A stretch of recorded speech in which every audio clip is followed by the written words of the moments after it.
Hey there, it's Dr. Rory Cernik with the Hearing Assessment Center. In the past, we have brought you the Noise-Induced Hearing Loss series, and today I want to do a continuation of that.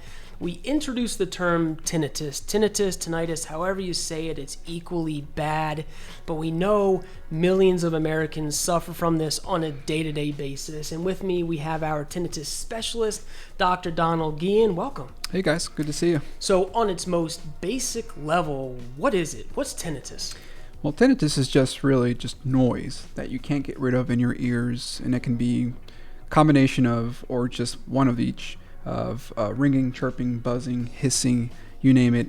If it's there and you're not hearing it from the environment, it's tinnitus. And I know some people have it in one ear, some people have it midline, some people it's somewhere in their head. But what are some particular statistics? How many people are we talking? A significant amount, and so it certainly is important to talk about. At any given point, about 32% of the U.S. population deals with some form of tinnitus, and that number really significantly shoots up when you're dealing with hearing loss. So that, depending on the studies, that can go upwards of 70 to 85% of individuals with hearing loss. And I know just subjectively with the firefighters, and we've had the privilege of working with hundreds of those, I would say 95+% have hearing loss and have the tinnitus. Yep. So we know noise is a big problem. We know it impacts the firefighters, but who else? Who else might experience tinnitus? Musicians, individuals, especially those who are playing any sort of percussion instruments.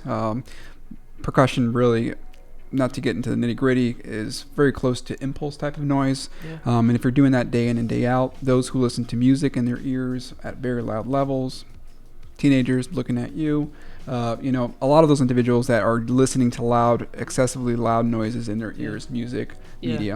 And I think they said 1 in 5 adolescents have hearing loss, and we've talked about that for a lot of them, especially athletes. If they're exercising and they're just lifting weights, they have the headset and it just gets to be really loud. And I know in the clinic, people will come in and say, well, I said something to my primary care doc and they just say you have to live with it, but I know that's not the case.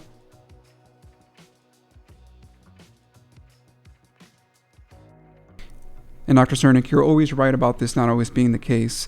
This is why I've authored an ebook, and I've answered all these questions and essentially provided a roadmap of how you can address your hearing loss. You can find this on our website, and it's going to be uploaded there in a little bit here. So on hearingassessment.com, we'll have the ebooklet to answer questions on tinnitus, and hopefully that will begin the process. Step 1 is education. Stay tuned. Next time, Dr. Guillen and I will be back to talk to you about what are the action steps you can take right now to relieve tinnitus for you or a loved one. Thank you. Take care.